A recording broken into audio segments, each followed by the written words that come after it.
அனைவருக்கும் காலை வணக்கம். இன்னைக்கு நம்ம பார்க்குற டாபிக் என்னன்னா, ஸ்டீவ் ரீவ்ஸ். ஸ்டீவ் ரீவ்ஸ்ன்றவர் உலக உலக பாடி பில்டிங் வரலாற்றிலேயே மிகச்சிறந்த ஒரு ஆணழகன். மிகச்சிறந்த ஒரு ஆணழகன். ரெண்டாவது மிஸ்டர் யூனிவர்ஸ். நேற்று கூட சொல்லியிருந்தேன். ஃபஸ்ட்டு மிஸ்டர் யூனிவர்ஸ் வந்து 1948 ஜான்கால் கிரீமக்கு வாங்கியிருந்தார். இப்போ வந்து ரெண்டாவது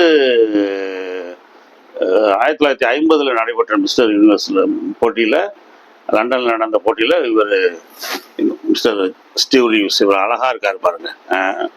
இப்போ இவர் நடித்த ஒரு படத்தோட ஸ்டோரியை சொல்கிறேன். அதாவது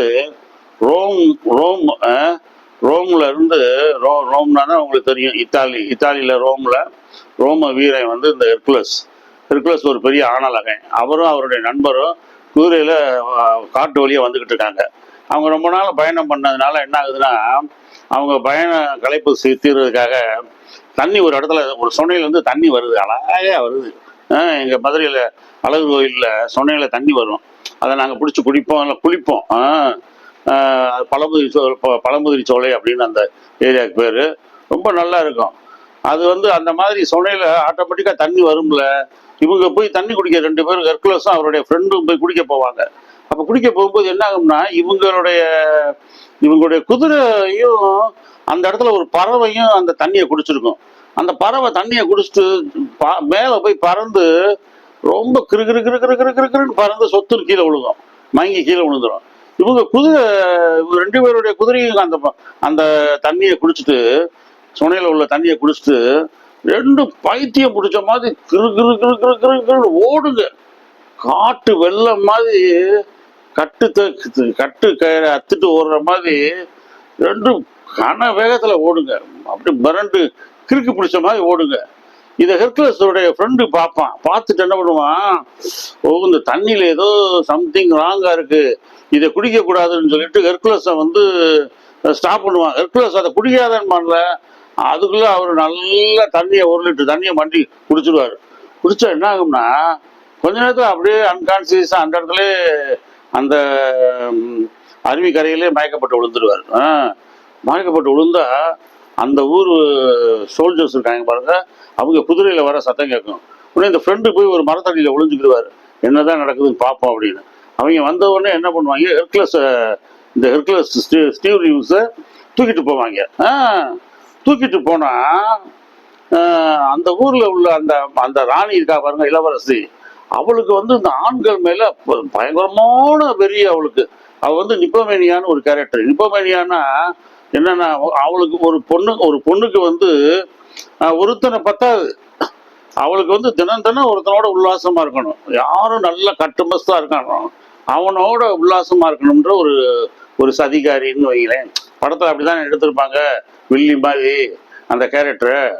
அந்த மாதிரி ஹெர்குலஸை தூக்கிக்கிட்டு இவங்க சோல்ஜர்ஸ்லாம் அரண்மனைக்குள்ள போயிட்டு இருக்கும்போது, உள்ள ஹெர்குலஸ் மாதிரி ஒரு ஆணழகனே வெளியே வருவான். அவனை கத்தியை வச்சு வெட்டுவாங்க.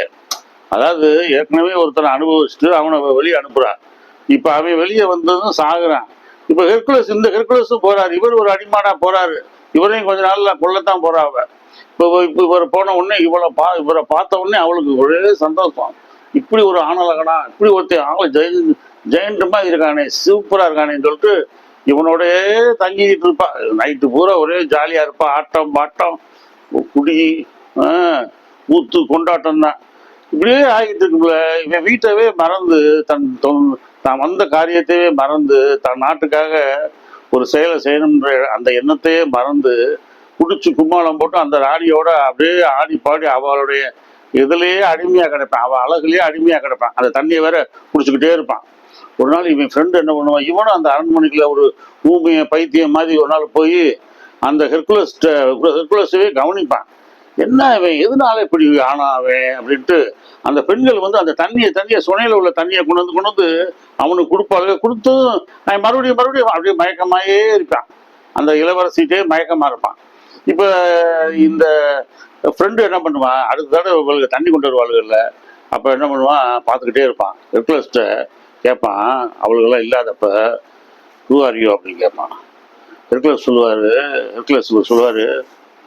ஐ எம் ஹெர்குலஸ் அப்படின்பாரு. You're not a Hercules. No no I am the Hercules, நான் தான் ஹெர்குலஸ் அப்படிம்பாரு. நீ ஹெர்குலஸ் தானே, நீ உண்மையிலே ஹெர்குலஸ் தான் அப்படின்னு ஓரத்தில் அந்த அரண்மனையில் ஓரத்தில் ஈட்டி இருக்கும் பாருங்க, நல்ல பெரிய கேண்டில் ஸ்டாண்ட் இருக்கும், பெரிய இரும்பு கேண்டில் ஸ்டாண்டு பெரிய தரம், அதை தூக்கி போடுவான். யூ பெண்ட் இட் அப்படிமா, இதை வளை அப்படிம்பா. ஹெர்குலஸ் அதை வளைக்க பார்ப்பான், வளைக்க முடியாது. அப்படியே ஆச்சரியப்படுவான், பார்த்தியா ஐ டோல்டு நீ ஹெர்குலஸ் கிடையாது அப்படிம்பா. இப்போ இந்த பெண்கள் வந்து தண்ணி குடிக்க வருவார்கள்ல, இவன் அப்படியே கிறுக்கை மாதிரி அரைக்கிறுக்கை மாதிரி இருந்து அந்த தண்ணியை தட்டி விடுவான். ஹெர்குலஸை தண்ணியவே குடிக்க விடாமல் செய்வான். இப்படியே கொஞ்ச நாள் ஆன உடனே ஹெர்குலஸ் வந்து அந்த அந்த சுனை நீரை குடிக்காததுனால பழைய கம்பீரம் வந்துடும். ஒரு நாள் அவராக ஆட்டோமேட்டிக்காக அந்த இரும்பு ஆடை எடுத்து கழுத்தில் வச்சு அப்படியே வளர்ச்சி திரும்பி நிமித்துவார்ல, அதுக்குள்ளே ராணிக்கு தகவல் போயிடும்.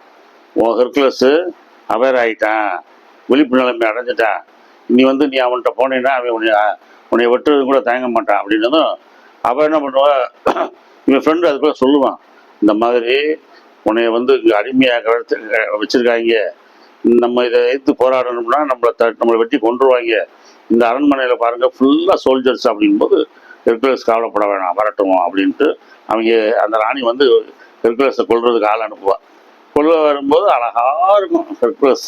அந்த அந்த அரண்மனையில் உள்ள பெரிய சிலை ஒன்று தூக்கி எறிவார் மேலே, பெரிய டேபிள் இருக்கும், அதை தூக்கி வச்சுட்டு மறைச்சிருப்பார். அவங்க ஈட்டியால் குத்த வருவாங்க. ஒவ்வொருத்தரையும் அடித்து சண்டை போட்டு அந்த ஹெர்குலஸ் வந்து அந்த சாகசக்காரியை வந்து அப்படியே கொன்னு முடிக்கிற மாதிரி தான் கதை. இந்த படத்தோட ஆரம்பத்தில் வந்து என்ன பண்ணுவாங்க, ஹெர்குலஸு உங்கள் அம்மா அப்பா அவங்க அப்பா நண்பர்கள் எல்லாரும் ஒரு கப்பலில் வருவாங்க. அப்போ அவங்க அப்பா நங்கூரத்தை போடுன்பார். அப்போ வந்து நங்கூரம்னா இப்போ மாதிரி இல்லை, கல்லில் கயிறை கட்டி தூக்கி கடலில் போடுறது. அப்படி ஹெர்குலஸ் வந்து அப்படி பெரிய கல்லை கொண்டு வந்து அப்படி கடலுக்குள்ளே போடுவார். அப்படி போடுற மாதிரி காமிப்பாங்க எடுத்த உடனே. அவ்வளோ அட்டகாசமாக இருக்கும். நான் சின்ன பையனில் 1975 76 இருக்கும், அப்போ போய் பார்த்தேன் எங்கள் ஏரியாவில் 50 காசு டிக்கெட்டு. இது வந்து ஹெர்குலஸ்ன்ற அந்த படத்தோட ஹெர்குலஸ் அன்செயின்டு. அதான் ஹெர்குலஸ் அன்செயின்டுன்னா என்னென்னா, ஹெர்குலஸ் கட்டப்பட முடியாதவன், கட்ட அறுத்துருவார். அவர் கட்டுனீங்கன்னா அவர் கட்ட அறுத்துருவார். அன்செயின்டு, செயின்டுனா கட்டுறது, அன்செயின்டுனா அறுத்துருவார், கட்டை அவிழ்ப்பவன். அதான் அந்த செயினை உடைக்கிறது பாருங்க. இது வந்து இதுதான் ஹெர்குலஸ் நடித்த படம். இவர் உண்மையிலே ஹெர்குலஸா எப்படி நடித்தாருன்னா பாருங்க, ஆச்சரியமானது. இந்த இவர் ஸ்டீவ் ரீவ்ஸ், இந்த ஸ்டீவ் ரீவ்ஸ் வந்து அமெரிக்காவில் இதுலேருந்து இந்த ஸ்டீவ் ரீவ்ஸ் வந்து அமெரிக்காவில் மாண்டோனான்ற ஒரு ஊரில், கிளாஸ்கோன்ற சிட்டி, மாண்டோனான்ற ஊரில் பிறந்தவர். எப்போ 1926 பிறந்தவர். 1926 பிறந்தவர். அப்படியே அந்த ஊர்லேயே வளர்ந்துக்கிட்டு வராரு. இவங்க அப்பா சின்ன வயசுல இறந்துட்டாரு. அவங்க அம்மா தான் இவரை வளர்க்குறாங்க. சின்ன வயசுலேயே இவர் வந்து எக்ஸசைஸ் செய்கிறாரு. அமெரிக்கன்ஸ் பொதுவாகவே எக்ஸசைஸ் செய்வாங்க, ஃபுட்பால் விளாடுவாங்க, இந்த மாதிரி விளையாட்டில் ஈடுபடும் போது இவர் வந்து ஹார்ஸ் ப்ரீடர், அப்படியே க்ளோஸ் அப் ப்ரீடர். ஹார்ஸ் அதாவது குதிரை பண்ண வச்சுருக்காங்க, குதிரை பண்ண வச்சுருக்காங்க. ரெண்டாவது சைக்கிள் அதிகமாக ஓட்டுறாரு இவர். இவங்க ஏரியா வந்து மேடு பள்ளமான ஒரு சைக்கிள் ஓட்டுறதுனால பாருங்க, காஃப் வந்து சின்ன வயசுலேயே இவருக்கு அருமையான காஃப் அமைஞ்சிருந்துச்சு. அது அந்த ஹெர்குலஸ் வந்து அவங்க ஊரில் உள்ள போட்டியிலாம் கலந்துக்கிட்டு எல்லா போட்டியிலையும் ஜெயிச்சுட்டு கடைசியில் மிஸ்டர் அமெரிக்கா ஜெயிக்கிறாரு. மிஸ்டர் அமெரிக்கா ஜெயிச்சுட்டு மிஸ்டர் யூனிவர்ஸ் வராரு. 1948 மிஸ்டர் யூனிவர்ஸில் வந்து ஜான் கால் கிரீமர்கிட்ட தோத்துட்டு செகண்ட் வராரு. 1949 மிஸ்டர் யூனிவர்ஸ் நடக்கலை. அப்போ என்னன்னா இந்த ஹெர்குலஸ் என்ன பண்ணுறாரு, 1949 மிஸ்டர் வேர்ல்டு வாங்குறாரு. வாங்கிட்டு 1950 மறுபடியும் மிஸ்டர் யூனிவர்ஸ் போட்டி நடக்குதுல்ல, அந்த போட்டியில் வந்து அட்டகாசமாக கலந்துக்கிறாரு. அதான் அந்த போட்டியில் இந்த இருக்காரு பாருங்க ஸ்டீவ் ரீவ்ஸ். எல்லாம் ரொம்ப டயர்டாக நிற்கிறாரு. க்ளோஸ்-அப் ஆயிட்டு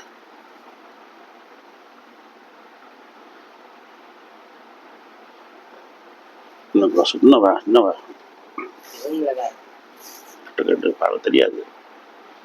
இந்த ஹெர்குலஸ் இந்த பாருங்களேன், இந்த ஹெர்குலஸ் இந்த ஸ்டீவ் ரீவ்ஸ் என்ன ஏன் ஒரு ஆனலகன்லேயே ஒரு ஸ்பெஷல்னா, இவர் வந்து 1950 தன்னுடைய 22வது வயசுல மிஸ்டர் யூனிவர்ஸ் வாங்கினாரு.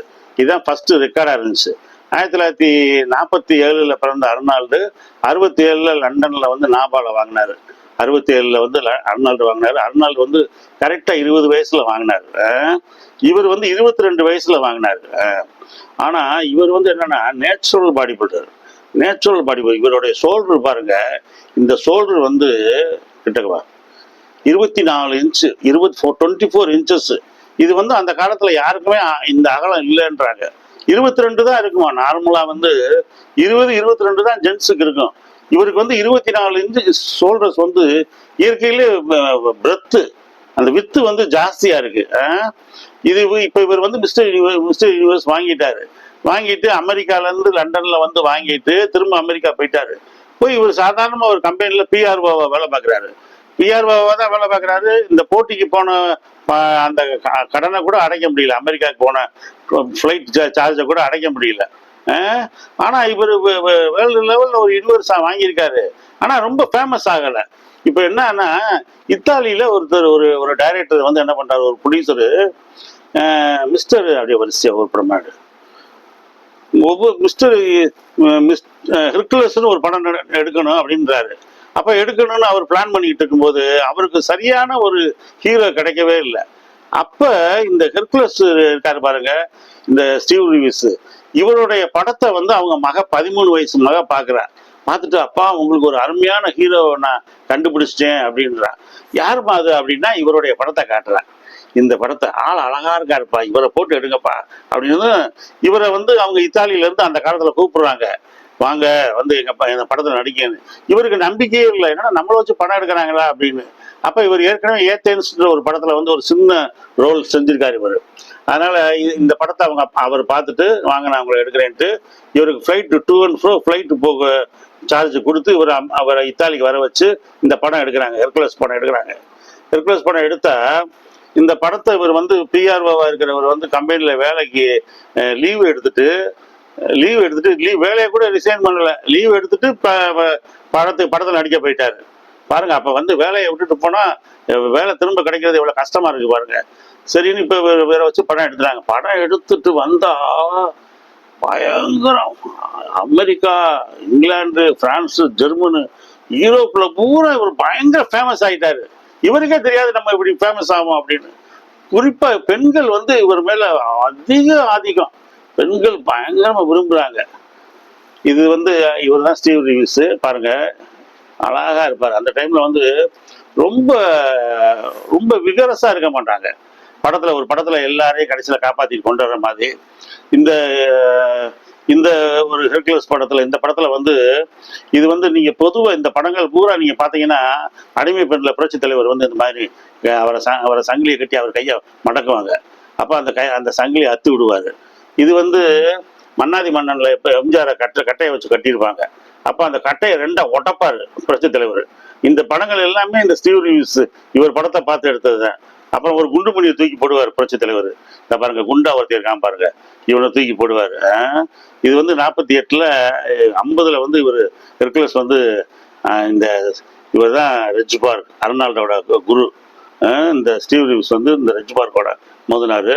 இந்த ரெஜ் பார்க் வந்து செகண்ட் வந்தாரு, இந்த ஸ்டீவ் ரிவிஸ் வந்து ஃபர்ஸ்ட் வந்தார். இவர் தான் மிஸ்டர் யூனிவர்ஸ். இந்த பாருங்க ஒரு படத்துல வந்து ஒரு காளையோட சண்டை போடுற மாதிரி சின்ன வயசுல எப்படி இருக்காரு பாருங்க. அப்படி போசிங் பாருங்க, கிளாசிக்கலா 15-16 வயசுல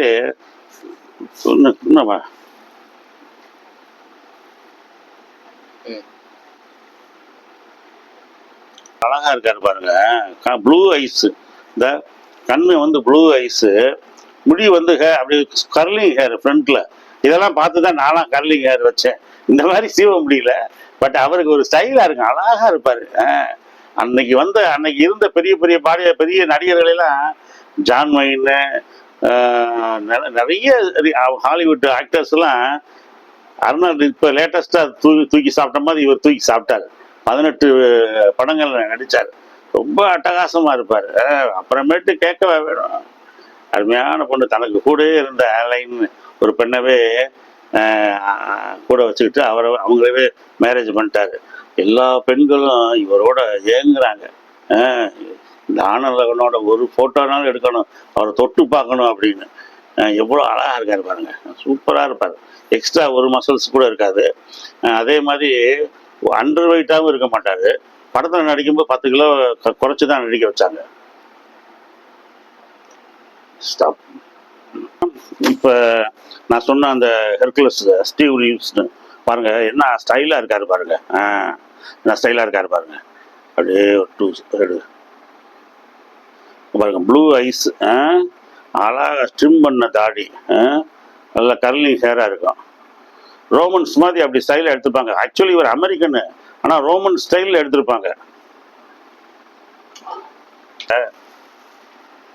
குழந்தையா இருக்காரு பாருங்க, ஸ்டீவ் ரீவ்ஸ் குழந்தையா இருக்காரு. இது வந்து அவங்க அம்மா, இது வந்து அவர் ஸ்கூல் போயிட்டு இருக்கும்போது, இது வந்து அவங்க அம்மா அப்பா. இது வந்து சின்ன வயசுல ஒரு 14 வயசு எப்படி இருக்கு பாருங்க. அந்த அந்த செஸ்ட் எப்படி வந்திருக்கு பாருங்க. ஷோல்டர் எவ்வளவு நீ பிரெத்தா இருக்கு பாருங்க. 24 இன்ச்சு ஷோல்டர் சொன்னேன் பாருங்க. அதான் அதான் அவர்கிட்ட அது.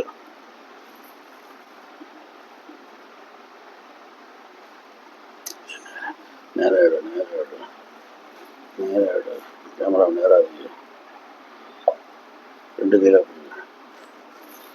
பாருங்க, இந்த பிரெத்து பாருங்க. படங்கள் கூட இன்னும் கிளியரா இல்லை. நல்ல இது அவருடைய ஒரு கலெக்ஷன்ஸ். புக்கை கிளிக்க வேணான்ட்டு நான் தான் அது பண்ணியிருந்தேன். இங்கே பாருங்க, ஆரம்பத்தில் எடுத்த படங்கள். அவர் செய்கிற வெயிட் ட்ரைனிங் செய்கிறாரு பாருங்க. இங்கே பாருங்க, இந்த நேற்று ஒரு இதை காமிச்சேன். ஜான் கால் கிரிமாக்கு வந்து இந்த வட்டு எறிகிறது, டிஸ்கஸ் த்ரோனால டிஸ்கஸ் த்ரோ மாதிரி அதை போசிங் பண்ணுறாரு பாருங்க. கையை 2 கையும் லிஃப்ட் பண்ணி கொடுக்குறாரு பாருங்க போசிங். இங்கே பாருங்க, தலைக்கு மேலே கையை தூக்குறாரு. தலைக்கு மேலே கையை தூக்குனா செஸ்ட் வந்து டிஸப்பியர் ஆகாமல் இருக்கு. அதனால என்னன்னா பெர்ஃபெக்ட் செஸ்ட்ன்றாங்க. பெர்ஃபெக்ட் செஸ்ட் பாருங்க, லேட்டு வெளியே வந்திருக்கு, அந்த ரிப்பெல்லாம் வெளியே தெரியுது பாருங்க, அழகா இருக்கும். இதுதான் அவருடைய சில போஸ்டிங்ஸு பாருங்க. கடல் பீச்சில் வந்து கொடுத்துருக்காரு. இது வந்து நியூடா கொடுத்துருக்காரு. இது வந்து 1950கள் எடுத்த படம். இது பாருங்க, 1950கள் எடுத்த படம். இவருடைய 90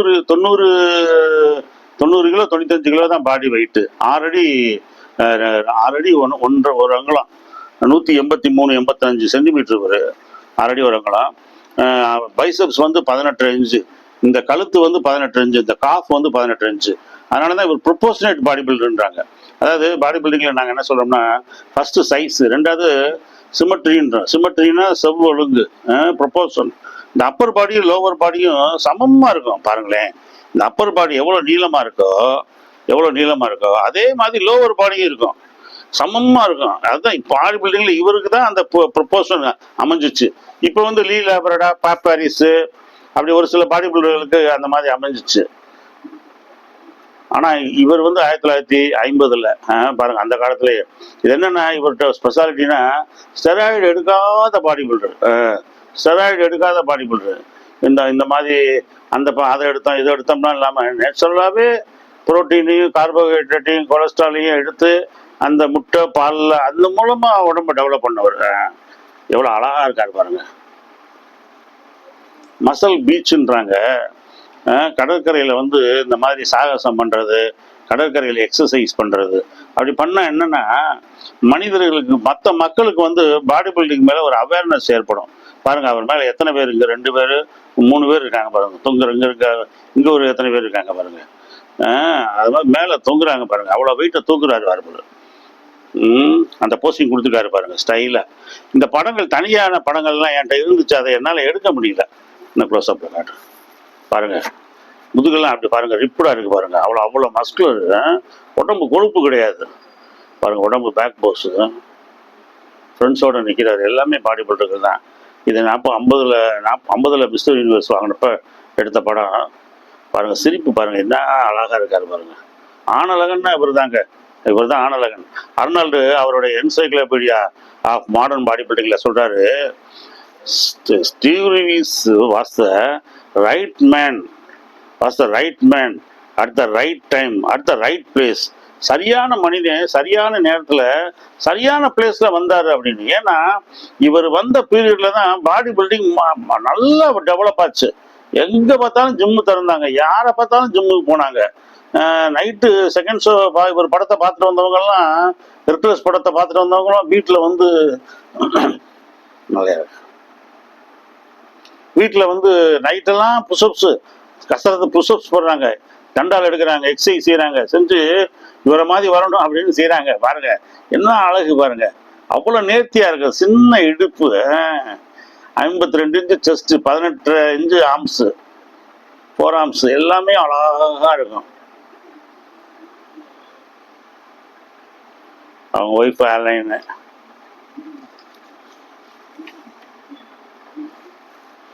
இதெல்லாம் ஒவ்வொரு படங்கள்லையும் நடிக்கும்போது அவர் இருந்து இதெல்லாம் கவுபாய் படமாக நடிச்சாரு. பேண்ட் ஷர்ட் போட்டிருக்காரு பாருங்க. இதெல்லாம் மீசை இல்லாமல் எடுத்தது. இவர் வந்து மீசை இல்லாமல் இருக்கிறவர் தான் ஆக்சுவலி. ஆனால் அந்த படத்துக்காக மீசை தாடியெல்லாம் வைக்க சொல்லி இது பண்ணாங்க. இந்த சங்கிலி அறுக்கிறாரு பாருங்க, அறுக்கிற மாதிரி படம் இருக்கு பாருங்க, ஹெர்குலஸ் அன்செயின்டு. இதுதான் செயின் அறுக்கிறது. ரொம்ப அழகாக பாருங்க. இதெல்லாம் ரேர் கலெக்ஷனு, எங்கேயுமே நீங்கள் பார்க்க முடியாது. என்கிட்ட உள்ள புக்ஸில் இருந்து நான் உங்களுக்கு கலெக்ட் பண்ணி இந்த இதை எடுத்திருக்கேன். ரொம்ப ரேர், ரொம்ப அந்த பாருங்க, இதெல்லாம் அப்படியே ஒரு படத்தில் வந்து அப்படியே ஃபுல்லாக மண்ணன் கெட்டப்ப போட்டது. ரொம்ப ஸ்டைலாக இருப்பார். அவருடைய இதெல்லாம் தாடி வச்ச மாதிரி, மீசை வச்ச மாதிரி. இது ஒரு இது அந்த உண்மையான அந்த ஹீரோயின் அழகாக இருப்பாங்க. இது கவுபாய் படத்தில் நடித்தது. இது வந்து போட்டை ஓட்டிட்டு வர்ற மாதிரி. இது காட்டுக்குள்ளே வரும்போது ஒரு பெரிய ராட்சசை மாதிரி வந்து ஹெர்குலஸ்ட சண்டை போடுவான். தூக்கி தூக்கி எறிவார், திரும்ப திரும்ப வருவான், அவனை தூக்கி எறிவார். ரொம்ப ஃபண்டாஸ்டிக்காக இருக்கும் படத்தில், ரொம்ப நல்லா இருக்கும், ரொம்ப நல்லா இருக்கும். இது வந்து அவருக்கு வாங்கின கொடுத்த டைட்டில்ஸ். இது எல்லாமே ஜோ வைடரோட பழகியிருக்காரு, பேசிகிட்டு இருக்காரு. அந்த சொன்னேன்ல நான் குதிரை வளர்க்குறாங்கன்னு, அந்த குதிரை பண்ண அந்த ஹார்ஸ் ப்ரீடர் அவங்க. அதுதான் அந்த ஹார்ஸ் ப்ரீடிங் தான் அவங்களுடைய தொழில். நல்ல குதிரை சேரட் ஓட்டுறது, சைக்கிள் ஓட்டுறது. அதனால தான் இவருக்கு காஃபு, இயற்கையிலேயே காஃபு வந்தது. உடம்பு நல்லா மஸ்குலராக இருந்தது.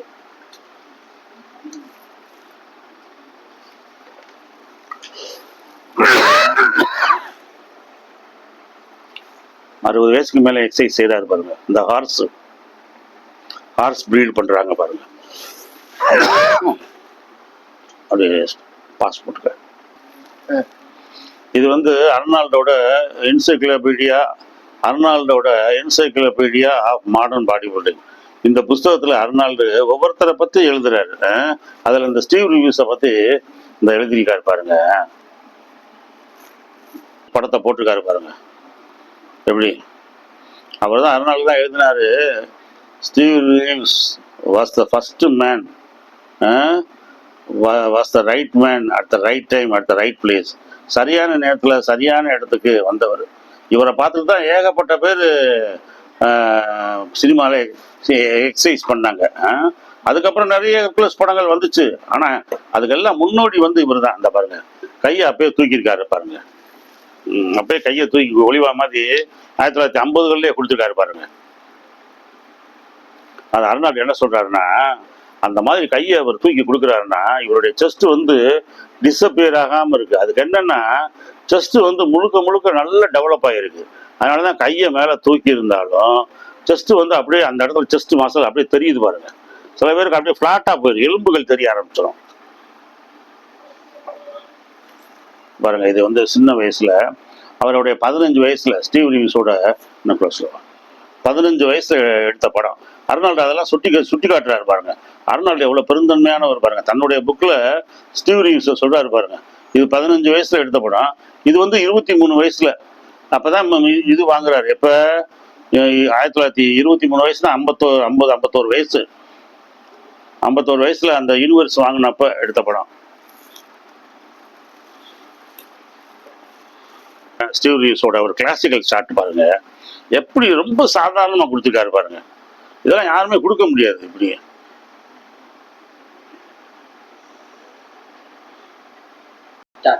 ஓகே, இந்த ஹெர்குலஸ் படத்தில் நடித்த இந்த ஸ்டீவ் ரிவ்யூஸ் 18 படங்கள் நடித்தாருன்னு அவங்கள்ட்ட சொல்லியிருந்தேன். 1950 மிஸ்டர் யூனிவர்ஸ் வாங்கினவர் இவர் தான். 2வது மிஸ்டர் யூனிவர்ஸ். முதல் 48 ஆரம்பித்தப்ப ஜான் கால் கிரீமக்கு. 2வது 1950 இவர் செகண்ட் வாங்குறாரு, மிஸ்டர் யூனிவர்ஸ் வாங்குறாரு. 18 படங்கள் நடிச்சிருக்காரு. பிராட் ஷோல்டர்ஸு, அருமையான கண்கள், அருமையான கர்லிங் ஹேரு, நல்ல செஸ்ட்டு, நல்ல ஷோல்டர்ஸு, நல்ல ஆர்ம்ஸு, தைஸு உள்ள ஒரு பாடி பில்டரு. பாடி பில்டிங்கில் அந்த சாமுத்திரிகா லட்சணத்துக்கு ஏற்ற ஒரு ஆணழகன்னா இவர் தான்.